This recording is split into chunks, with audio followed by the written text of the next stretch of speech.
Welcome to the today's Ayurveda platform.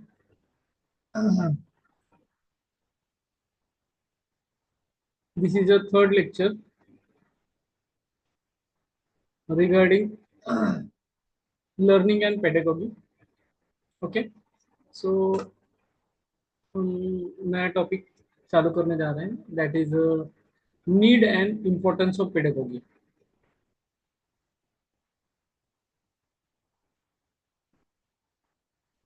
So pedagogy is not just about the teaching method. It is a foundation of effective learning. It ensures the education systematically meaningful and responsive to the learner's need. तो ये यहाँ पे आपको MCQ पूछा जा सकता है. क्या क्या इंश्योर करते हैं? Systematic, meaningful and responsive to the learners need. Next, need of pedagogy. तो सबसे पहला पॉइंट है structured learning. Structured learning. Pedagogy provides a systematic way to organize teaching learning activities. एक प्रॉपर तरीके से एक्टिविटीज का एक ढांचा बनाना होता है और उसी के अकॉर्डिंगली सिस्टमेटिक वे में पढ़ाना होता है. It ensures that the knowledge is transferred in coherent and logical manner. तो ये भी आपको एमसीक्यू आता है कौन से मैनर में है ऐसा, ये एमसीक्यू आता है आपका. ठीक है. Next, learner centred approach. Through pedagogy education adapts to the needs, interests and abilities of the learner. तो थ्रू पेडागोगी एजुकेशन एडप्ट्स नीड्स. बच्चों को क्या चाहिए, इन किनको कौन सी चीजों में उनको इंटरेस्ट है, और abilities of the learner. Okay. Next, encourages active participation rather than the passive reception.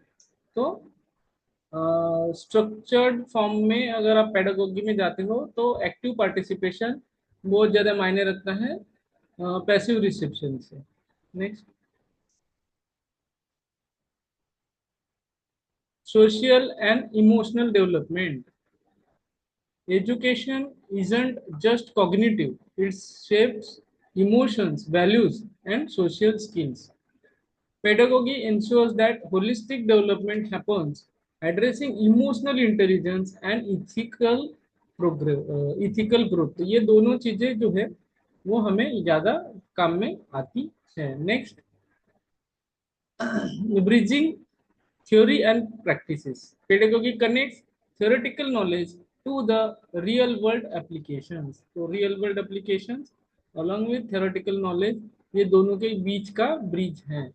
Learners understand how to apply what they learn in a everyday life. तो ये एक important lesson यहाँ पे अपने को मिलता है. और ऐसे एमसीक्यू जो है which of the following is a truth, ऐसे क्वेश्चन फॉर्मेट में आपको एमसीक्यू मिलेंगे. Addressing diversity. Every learner is unique in the terms of background, culture, learning style and the pace. कोई बच्चा फास्ट पढ़ता है, कोई बच्चा स्लो पढ़ता है, किसी का बैकग्राउंड सोशो इकोनॉमिक स्टेज में अलग है, किसी का कल्चर अलग है, कोई किसी का लर्निंग स्टाइल ही अलग है. कोई दोपहर को पढ़ता है, कोई रात को पढ़ता है, कोई अर्ली इन द मॉर्निंग पढ़ता है. तो हर चीज किसी का डाइवर्सिटी हमें एड्रेस करने को यहाँ पे मिलता है. Pedagogy offer strategies to maintain to manage diverse classroom effectively. Pedagogy क्या करता है, स्ट्रेटेजी देता है किसके लिए, डाइवर्स क्लासरूम इफेक्टिवली. क्लासरूम अच्छी तरीके से डाइवर्सली मैनेज करने के लिए हमें बहुत सारे स्ट्रेटेजीज पेडागोगी में मिलती हैं. Building a critical thinking. Modern pedagogy encourages questioning. आप क्वेश्चन पूछ सकते हो बच्चों से, इंक्वायरी कर सकते हो और क्रिटिकल एनालिसिस कर सकते हो. It moves learners beyond the rote memorisation.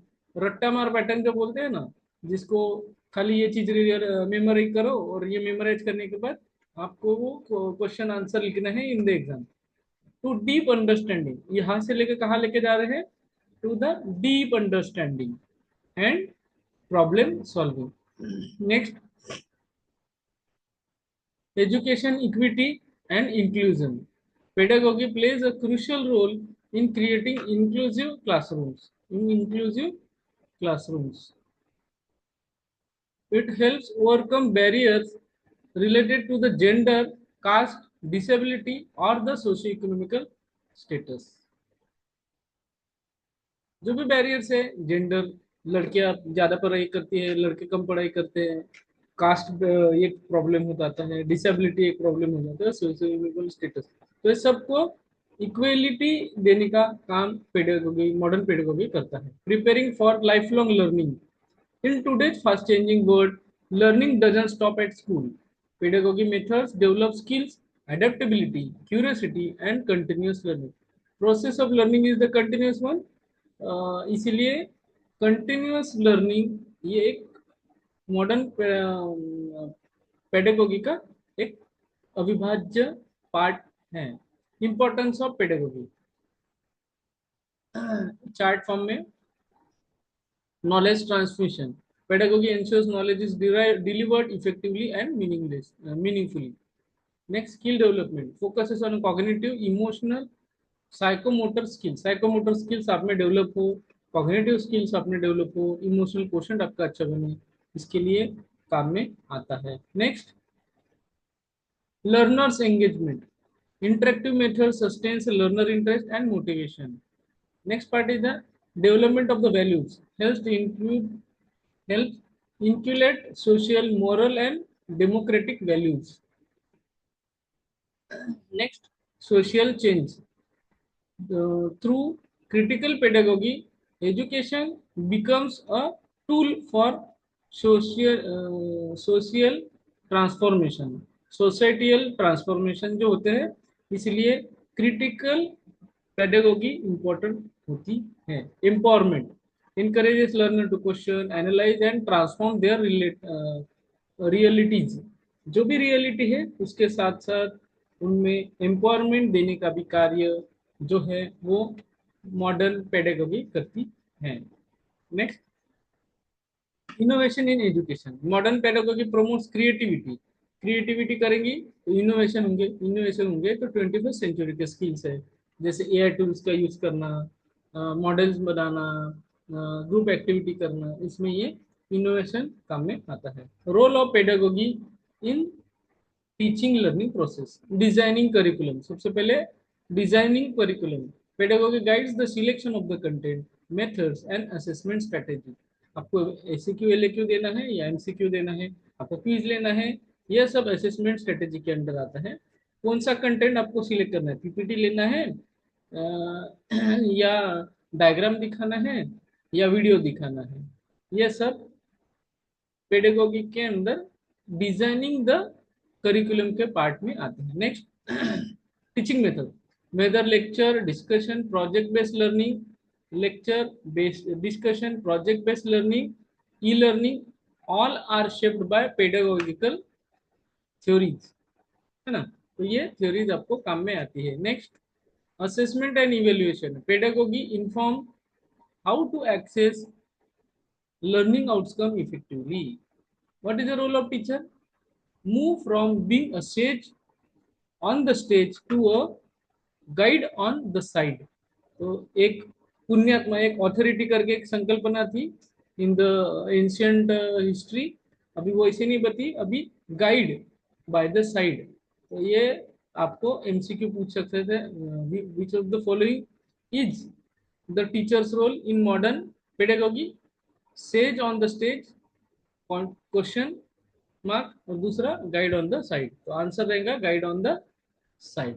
Next, key contribution of pedagogy to the education. पहला है होलिस्टिक डेवलपमेंट. इंटेलेक्चुअल डेवलपमेंट होते हैं बच्चे, emotional, social and physical growth उनमें पाई जाती है. Next, democratic values. Democratic values promotes equality, freedom of the thought and respect for others. Next, problem solving abilities. Encourages learner to analyze and resolve real world issues. Next is global citizenship, global citizenship, nurtures awareness of global issues and cross-cultural undertakings, cross-cultural understandings. तो ये global citizenship देने का भी कार्य करता है modern pedagogy. Next, pedagogy in the 21st century education. सबसे पहले क्या करता है, most address digital literacy. Digital literacy आपकी होनी चाहिए. Email, Facebook, AI, chatbot, chat GPT, deep seek, इनके बारे में आपको पता चाहिए. तो डिजिटल लिटरेसी आ गया. Next, collaborative learning. Collaborative learning आपकी होनी चाहिए. Next, critical consciousness. Critical consciousness आपके अंदर होना चाहिए. Next, environmental sustainability. Environmental sustainability sustainability sustainability आपकी होनी चाहिए. Multi cultural understanding. आपके अंदर मल्टी कल्चरल अंडरस्टैंडिंग होनी चाहिए. डिफरेंट डिफरेंट कल्चर्स होते हैं, उसकी अंडरस्टैंडिंग आपकी होनी चाहिए. दस pedagogy is the most important then ever in shaping the capable, responsible and empowered individuals. Capable individuals बनाने के लिए, रिस्पॉन्सिबल इंडिविजुअल बनाने के लिए और एम्पावर्ड इंडिविजुअल बनाने के लिए पेडागोगी बहुत ज्यादा इंपॉर्टेंट काम करती है. Next, summary.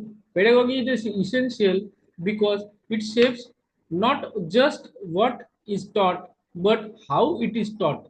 Why it is taught.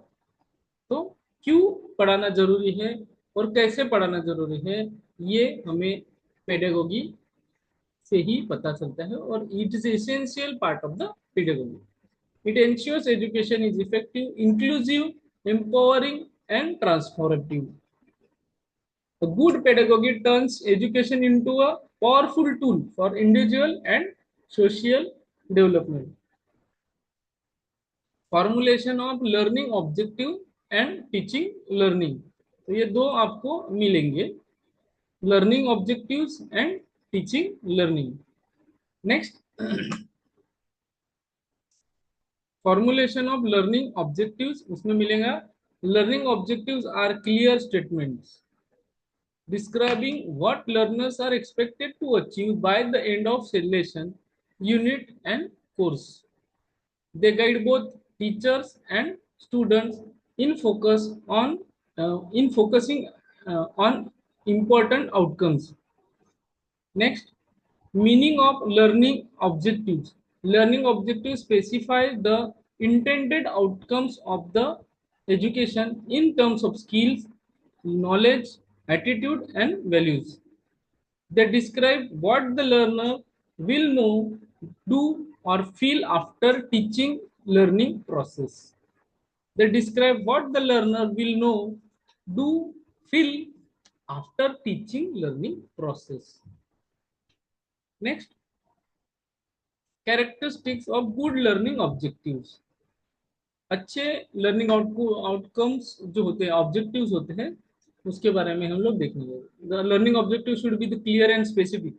Easily understand होना चाहिए, नो एम्बिग्यूटी उसमें कुछ नहीं होना चाहिए. Observable and measurable, focus on action that can be seen and access.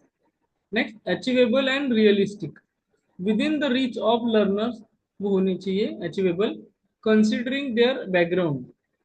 Relevant होनी चाहिए, related to the learners need and curriculum goals. Time bound होनी चाहिए, set with a specific time frame. तो ये सबसे इंपॉर्टेंट है. अगर आपका सिलेबस टाइम पे कंप्लीट नहीं होता है, इसका मतलब आप टाइम फॉलो नहीं कर रहे हो.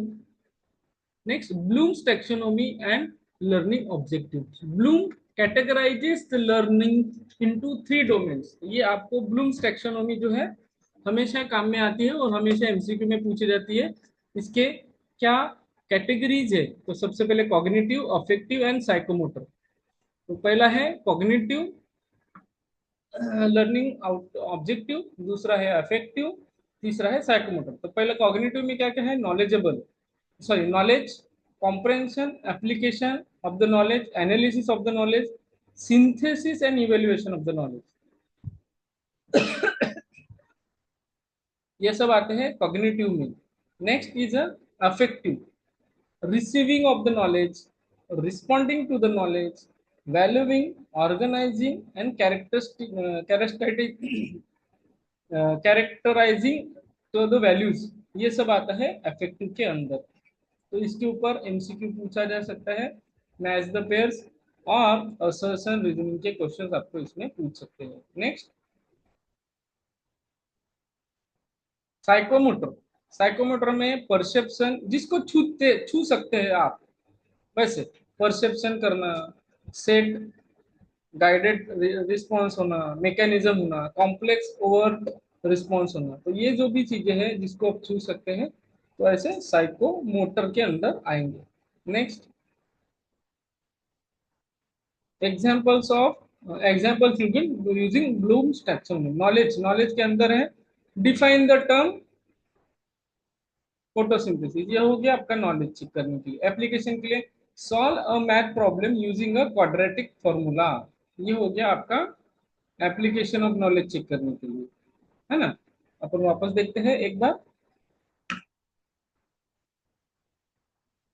हाँ, receiving, perspective, revealing, organizing, valuing, organizing, characterizing the values, वो सब आते हैं अफेक्टिव डोमेन के अंदर। तो ये आ गया एप्लीकेशन के अंदर। तो पहला पार्ट था हमारा नॉलेज। नॉलेज के एग्जांपल है डिफाइन द टर्म फोटोसिंथेसिस। ये क्वेश्चन पूछा जाए तो आंसर देने के बाद क्या पता चलेगा, फोटोसिंथेसिस के बारे में आपको पता है या नहीं पता। एप्लीकेशन में solve a problem, math problem using a quadratic formula. Analysis के अंदर analysis differences between the democracy and the monarchy, तो ये डेमोक्रेसी और मोनार्ची, तो ये आ गया एनालिसिस के अंदर। तो ये हो गया एग्जांपल पहले पार्ट का। Next, steps in formulating learning objective, analyse the content and learners need, understand the subject matter and learners prior knowledge, है ना। तो आपको एनालाइज करना है कंटेंट। हाँ। हम्म। एक मिनट,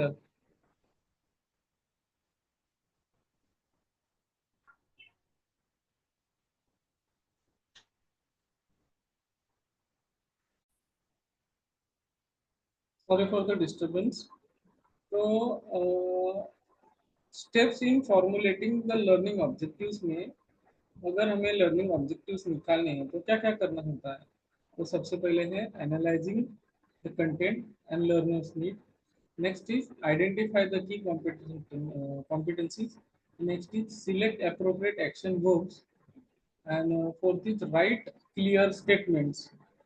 इसमें एग्जांपल्स आता है, डिफरेंट डिफरेंट एग्जांपल्स है और वो हम लोग कवर करेंगे। Last is the ensure the enlightenment alignment, sorry, ensure the alignment. तो सबसे पहले है analyze content and learners need, understand the subject matter and the learners prior knowledge, understand the subject matter and learners prior knowledge.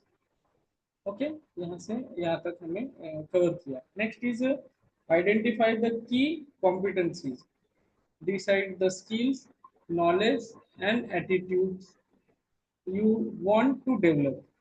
तो key competency आपको develop करने हैं, तो इसके लिए डेवलप पहले उनको आइडेंटिफाई करने पड़ेगा कि कौन सी स्किल्स जरूरी है, किसका नॉलेज जरूरी है और कैसा एटीट्यूड आपको जरूरी है। Next, select appropriate action verbs, use verbs like list, describe. आप क्वेश्चन कैसे करते हो, enlist the things, describe the tridosha siddhanta, analyse the photosynthesis process, construct the construct the following point, ऐसा evaluate based on the Bloom's taxonomy। तो ये आप जब use करते हो तो appropriate verbs आपको यूज करने हैं। Next, write clear statement example, at the end of the lesson student will able to explain the cause of world war 1, ये हो गया क्लियर स्टेटमेंट। तो ऐसे क्लियर स्टेटमेंट आपको लर्निंग आउटपुट में आउट ऑब्जेक्टिव्स में देने हैं। Next is ensure alignment, objective must align with teaching methods and assessment strategies। Objective must align with teaching methods and assessment strategies. Next, teaching learning process. The teaching learning process is a dynamic interaction whether the teacher facilitates learning, students engage in action, knowledge construction.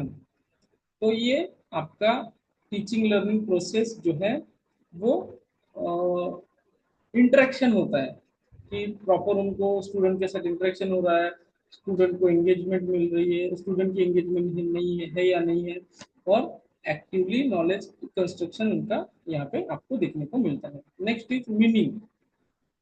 Teaching is the act of imparting the knowledge or facilitating the learning process. Okay, next is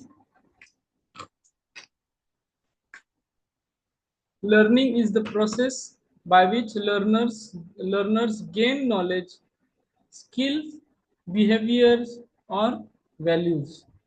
So, learning is the process by which learners gain knowledge, skills, and behaviors and values.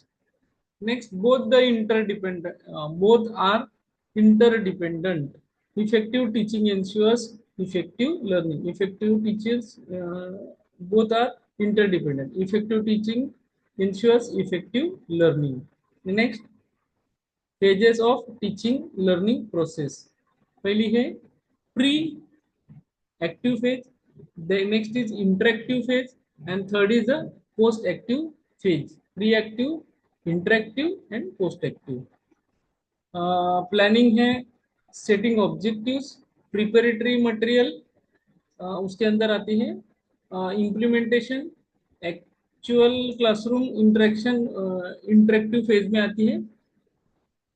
Next है evaluation, that is assessing learning outcome. Assessing learning outcomes, evaluation, assessing learning outcomes. Principle of effective teaching learning.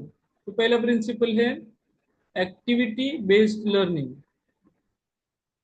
पहला है activity based learning.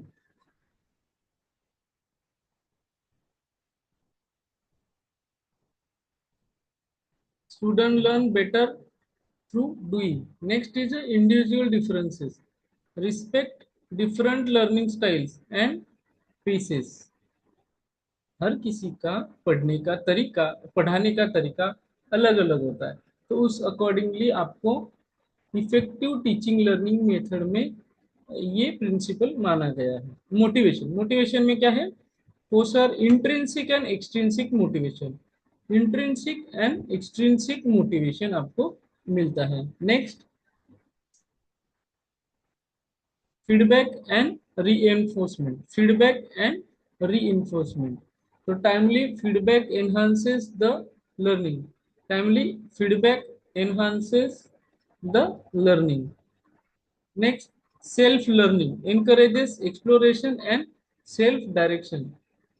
Encourages exploration and self-direction. Evaluation. Evaluation है continuous evaluation of evaluation to guide learning.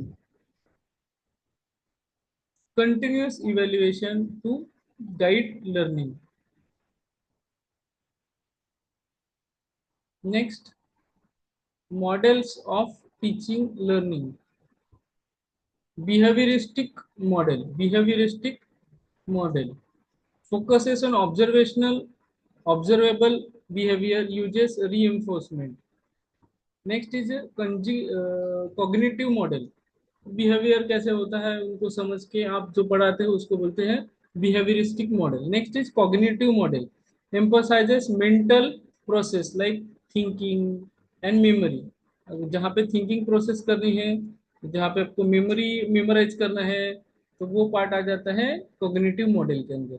Next is a constructivist model.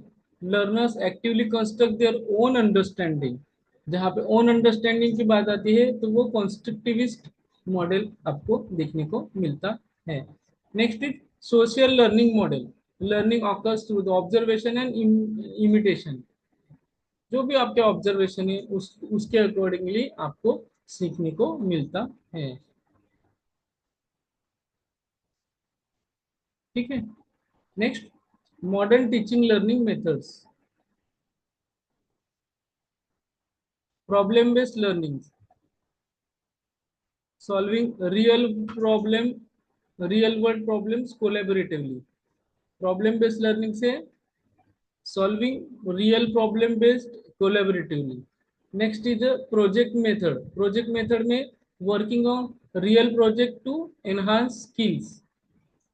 Project method में working on real projects to enhance skills. Next flipped classroom. Flipped classroom में student learn content at the home and practice in the class. तो ये भी एक application of modern technology है। Problem based learning, real problem के साथ project, एक real project देते हैं, फिर उनसे उनके स्किल डेवलप करते हैं। पहले स्टूडेंट घर पे पढ़ते हैं, फिर बाद में क्लासरूम में प्रैक्टिस करते हैं, उसको बोलते हैं फ्लिप्ड क्लासरूम। बाद में आता है experimental learning. Learning through the experiences, simulations हो गए, फील्ड वर्क हो गए, IMIV हम लोग करते हैं। आयुर्वेद में इसको योग्या बोला है। योग्या, योग्या विधि जो है ना, वो बोला गया। तो एक्सपेरिमेंटल लर्निंग वो वहाँ पे आपको देखने को मिलता है। हम जब फर्स्ट ईयर में थे इंदर तिलक आयुर्वेद महाविद्यालय, तो वहाँ पे मरमा के लिए हम योगा यूज करते थे। मरमा जो नॉलेज गेन करने के लिए उसको। तो role of technology in teaching methods कौन से हैं? टीचिंग लर्निंग, पहले है e learning, then interactive simulation, then virtual reality classroom, then online assessment tools, online assessment tools। तो यहाँ पे इतनी चीजें हमें देखने को मिलती है। Role of technology in teaching learning, तो e learning platform, interactive simulation, virtual reality of the classroom, ये भी आप यूज कर सकते हो, और ऑनलाइन असेसमेंट टूल्स भी यूज कर सकते हो। जैसे मैं लास्ट लेक्चर में आपको एग्जांपल बताया था, क्विज। क्विज करके जो एप्लीकेशन है, QUIZZ, तो क्विज करके जो ऑनलाइन एप्लीकेशन है, इसमें ऑनलाइन आप असेसमेंट चेक कर सकते हो। Technology makes learning more एंगेजेबल। अभी जब आप ऐसा क्विज वगैरह लोगे, बच्चों के डिबेट्स वगैरह लोगे, तो there is more engagement in the particular part. Okay, personalize भी रहेगा और एक्सेसिबल भी रहेगा। Assessment in the teaching methods, type कैसे होते हैं? Formative, summative and diagnostic. तीन टाइप रहते हैं असेसमेंट्स के। पहले formative, continuous feedback to improve the learning.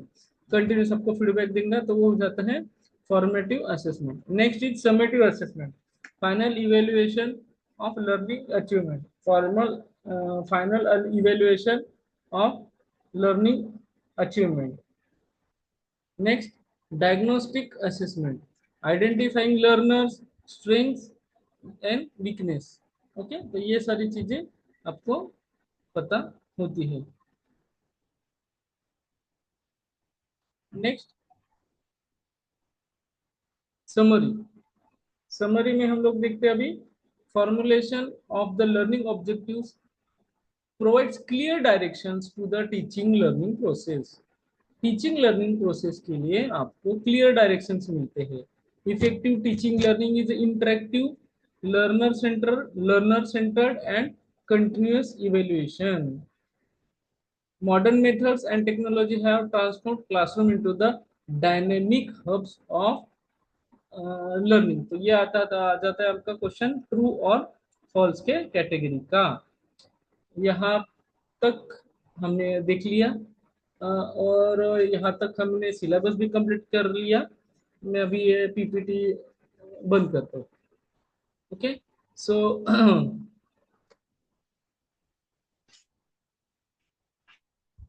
थोड़ा सा यहाँ पे, हाँ। तो this was your complete syllabus of NTT 2025, मई में जो एग्जाम होने वाले। तो सबको मेरे तरफ से बेस्ट ऑफ लक। यहाँ तक हमने सारे कॉन्सेप्ट तो देख लिए हैं। कॉन्सेप्ट्स को आपको अच्छे से डेवलप करना है, और धीरे धीरे जैसे जैसे हमारे मॉक टेस्ट वगैरह होंगे आगे, तो उनको आपको सॉल्व करना है। जैसे आप मॉक टेस्ट वगैरह सॉल्व करेंगे, वैसे वैसे आप में क्रिटिकल थिंकिंग जो है रिगार्डिंग द NTT सिलेबस वो डेवलप होगी, और आप जो है वो एक अच्छा स्कोर ये एग्जाम में आप अचीव कर पाओगे। और देखो, ये एग्जाम में किसी को टॉप तो करना नहीं है, आपको खाली 50% मार्क्स सिक्योर करना है और आपको एग्जाम पास करना है। So best of luck all the students of NTT aspirants. तब तक के लिए मिलते हैं बहुत ही जल्द। नेक्स्ट कोई गाइडेंस वीडियो वगैरह रहेगा तो उसमें या एफएक्यूज रहेंगे या टर्मिनोलॉजी के कुछ लेक्चर्स रहेंगे आपके कि कौन सी टर्मिनोलॉजी इंपॉर्टेंट है, वो डायरेक्टली एमसीक्यू में आते हैं। तो वैसे इसमें हम लोग बहुत ही जल्द मिलेंगे। तब तक के लिए signing off your host doctor Hiteshwar Lonare. Thank you.